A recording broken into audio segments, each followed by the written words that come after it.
¿Cómo es que un gigante global puede nacer de las cenizas de un país devastado? La historia de Sony es mucho más que la crónica de una empresa. Es el relato de una ambición que surgió en el lugar más improbable y que terminó cambiando el mundo.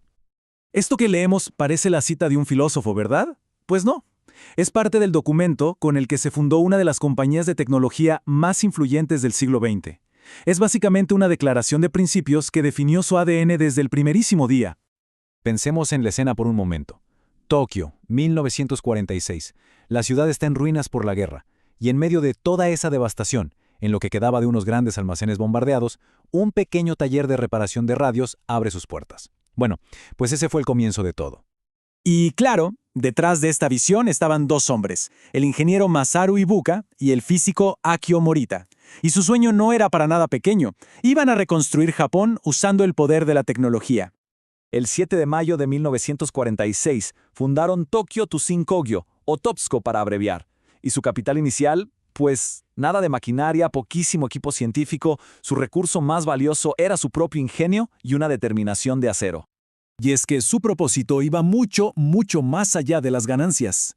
Querían crear un lugar donde los ingenieros pudieran innovar con total libertad, llevar la tecnología más avanzada a los hogares de la gente común y, sobre todo, contribuir a la reconstrucción cultural y económica de su nación. El gran salto para la compañía llegó cuando Ibuka viajó a Estados Unidos y descubrió una invención casi mágica de Bell Labs, el transistor. Mientras que otros veían en él un uso militar o industrial, Ibuka y Morita vieron algo completamente diferente. Vieron el futuro del entretenimiento personal. Y así, en 1955, nació el TR-55, el primer radio de transistores de Japón. Fue un éxito rotundo. Este pequeño aparatito no solo puso a la compañía, que muy pronto pasaría a llamarse Sony, en el mapa mundial, sino que prácticamente inauguró la industria de la microelectrónica de consumo. Pero ojo, que el ingenio no era solo técnico, también eran unos genios del marketing. Para su siguiente radio, el TR-63, que era todavía más pequeño, se inventaron una nueva palabra en japonés-inglés, pocketball, o sea, de bolsillo. La idea fue tan potente que el término terminó en los diccionarios y cambió para siempre cómo veíamos la tecnología. Ahora podía ir con nosotros a todas partes. Y si hablamos de tecnología que va con nosotros, tenemos que hablar de este icono. En 1979 lanzaron el Walkman. Por primera vez en la historia, la música dejó de ser algo que se escuchaba en casa para convertirse en una experiencia personal, privada y totalmente móvil. Fue una auténtica revolución cultural. Ok, después de conquistar el sonido portátil, Sony puso la mirada en el centro del hogar, la sala. El objetivo era dominarla con una tecnología de video y audio que sencillamente nadie pudiera igualar.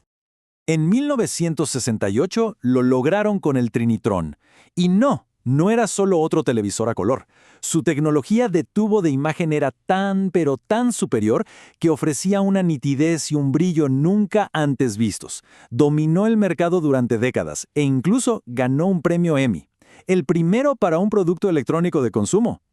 Claro que el camino de la innovación no siempre es una línea recta. Sony se hizo famoso por crear sus propios formatos. Y aquí hubo de todo. Algunos, como el Compact Disc, que co-desarrolló con Philips, o el Blu-ray, se convirtieron en el estándar mundial. Pero otros, como el famoso Betamax o el Minidisc, a pesar de su increíble calidad técnica, perdieron en lo que se conoció como la guerra de los formatos. A finales del siglo XX, Sony tomó una de sus decisiones más audaces y arriesgadas: entrar en una industria completamente nueva y súper competitiva. Había llegado la hora de los videojuegos. El 3 de diciembre de 1994, esta caja gris llegó a las tiendas en Japón. Pocos se imaginaban en ese momento que la PlayStation no solo iba a redefinir el entretenimiento en casa, sino que se convertiría en uno de los pilares de la compañía para el siglo que estaba por empezar. Ahora, aquí está la jugada maestra, la clave del éxito. Mientras la competencia usaba cartuchos caros y con poca capacidad, Sony apostó por el CD-ROM. ¿Qué significó esto? Pues que los juegos eran más baratos de producir, permitían mundos 3D muchísimo más grandes y complejos y se podían fabricar más rápido. Un golpe genial. Y el resultado de esa apuesta fue este número: 102 millones. Esa es la cantidad de consolas PlayStation originales que se vendieron en todo el mundo.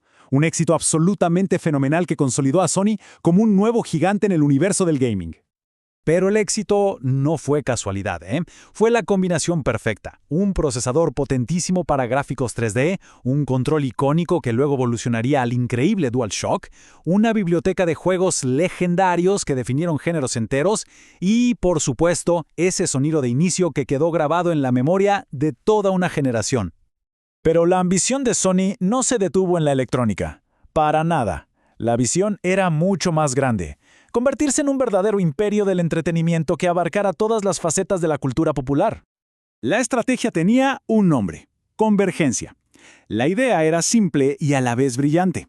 Al adquirir gigantes como Columbia Pictures, que se convirtió en Sony Pictures, y CBS Records, ahora Sony Music, la compañía se aseguró de controlar no solo los aparatos, el hardware, sino también el contenido que se reproducía en ellos: las películas, la música y los videojuegos. Y esto nos trae al presente. Como lo muestra este gráfico, hoy Sony es mucho más que televisores y reproductores de música. El gaming es su división más grande, seguida muy de cerca por la música y el cine. Y un dato que es crucial: son líderes mundiales en la fabricación de sensores de imagen, el componente clave en las cámaras de los teléfonos inteligentes de casi todas las marcas. Es un viaje increíble, ¿no? De un taller de reparación en 1946 al primer radio de transistores en el 55, del Walkman que nos cambió la forma de escuchar música en el 79 a la PlayStation que revolucionó los videojuegos en el 94. Cada hito es un testimonio de una cultura de innovación implacable. Lo que nos deja con la pregunta del millón.